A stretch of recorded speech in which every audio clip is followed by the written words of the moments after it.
Você sabia que nossos pensamentos são muitas vezes rígidos e essa rigidez faz com que a gente venha sofrer e ter respostas emocionais intensas e comportamentos muito destrutivos? Com isso, com esses pensamentos intensos e destrutivos, a gente pode ficar preso num quarto achando que as pessoas vão descobrir coisas da nossa vida aí, que a gente fez algo muito complicado ou muito difícil e elas vão acabar com a gente.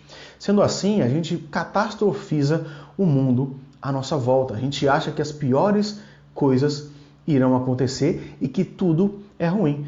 E a gente acaba que não questiona se isso é apenas coisa da nossa cabeça ou se realmente existe uma realidade por trás das coisas. E por isso que em terapia cognitivo-comportamental nós utilizamos o questionamento socrático, onde nós questionamos os pensamentos, os sentimentos, os comportamentos e também as nossas crenças funcionais ou disfuncionais. Mas antes de continuar, eu já peço que você deixe o seu like, se inscreva no nosso canal, ative o sininho de notificações, porque fazendo assim você vai me ajudar a ajudar mais e mais pessoas através da psicologia e da terapia cognitivo-comportamental.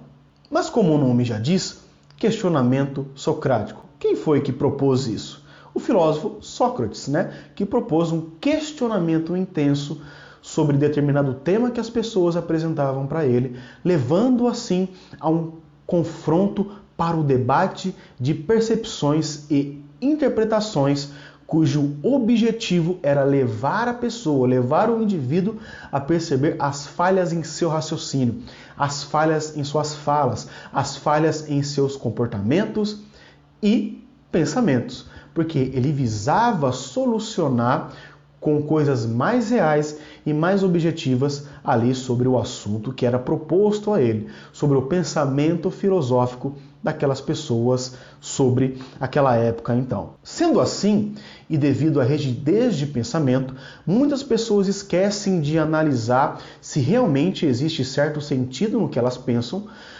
por causa desses pensamentos automáticos disfuncionais. E na terapia existe um método socrático, o questionamento socrático ou o diálogo socrático que busca a exploração em ajuda ali cooperativa entre o paciente e o terapeuta.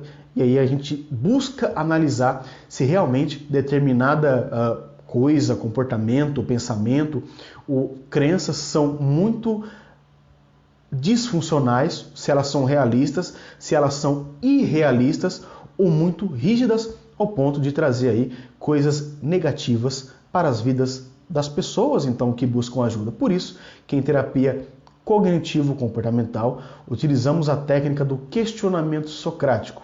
Na verdade, muitos psicólogos, terapeutas dizem que ela vai além de uma técnica, por aí ser um pilar da terapia cognitivo-comportamental. Por que um pilar? Porque nós sempre estamos utilizando em constância no atendimento, onde nós vamos questionando sempre as coisas, buscando evidências, buscando fatos realistas ali que acontecem e trazendo então coisas realistas, fatos verídicos que ocorrem então à nossa volta, que não são apenas um fruto de um pensamento disfuncional e realista então que acontece ali. Com uma boa relação terapêutica, entre paciente e terapeuta, gradativamente a gente vai modificando o pensamento disfuncional para um mais funcional, onde o paciente ele é levado a ter uma atenção para a realidade das coisas, para a realidade que o cerca. Ele busca, é estimulado a buscar respostas mais adaptativas em relação ao problema específico e com pensamentos mais adaptativos das coisas, dos comportamentos e tudo aquilo que acontece à sua volta. E com isso, pensamento, sentimento e comportamento serão mais adaptativos. E, consequentemente, por serem mais adaptativos, serão mais realistas, mais positivos e mais produtivos Então, sendo que nós utilizamos a descoberta guiada, que basicamente é onde o terapeuta cognitivo faz uma série de perguntas para avaliação dos padrões aí distorcidos do pensamento e do comportamento do indivíduo. Uma vez que as distorções cognitivas, e o que é isso, né? São maneiras com que as pessoas veem o seu mundo, o seu dia a dia, né? Distorções devido aí a determinadas situações do dia. E essas distorções que não se comparam com a realidade das coisas é que trazem muito sofrimento para os indivíduos, e elas são configuradas por serem distorções cognitivas não com aquilo que nos é proposto, né, com a realidade, mas sim de como nós interpretamos a realidade aí, e interpretamos de forma errônea, de forma não correta. Por isso que paciente e terapeuta fazem juntos um exame de evidências que apoiam aí o seu comportamento.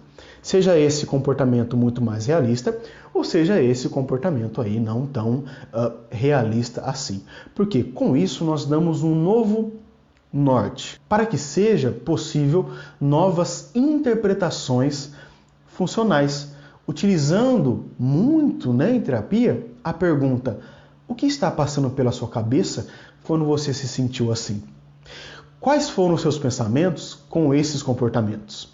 Onde assim nós identificamos muito mais rápido e muito mais eficaz aí quais são os pressupostos, as regras que o paciente tem e que a pessoa tem que alimenta aquele comportamento. Lembre-se, sempre que seus pensamentos são ideias e não fatos, não é uma realidade, sempre baseie seus pensamentos em evidências e não na emocionalização. E não naquela crença que você tem que fazer as coisas pela emoção. Pelo contrário, faça as coisas baseadas em fatos, na realidade, porque pensando assim, com a razão e não necessariamente com a emoção, aí você vai conseguir construir coisas mais funcionais. O questionamento socrático ajuda na baixa da ansiedade, na minimização dos pensamentos obsessivos, né, do transtorno obsessivo compulsivo, então, da ruminação de pensamentos, da reclamação por causa daqueles pensamentos, e aí o paciente se torna o seu próprio terapeuta, onde ele vai gradativamente identificar a realidade por detrás, da onde está aquele sentimento. Por isso, todas as vezes que tiver um pensamento negativo e muito persistente, rígido, questione e veja se realmente aquilo é verdade ou não. Sempre questione os seus pensamentos, sejam eles positivos ou negativos.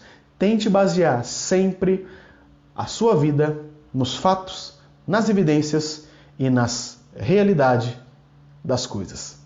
É isso, pessoal. Eu espero que vocês tenham gostado. Não se esqueçam de deixar o seu like, se inscreva no nosso canal, ativa o sininho de notificações, porque fazendo assim você me ajuda a ajudar mais e mais pessoas através da psicologia e da terapia cognitivo-comportamental. Até o próximo vídeo. Grande abraço e fique bem!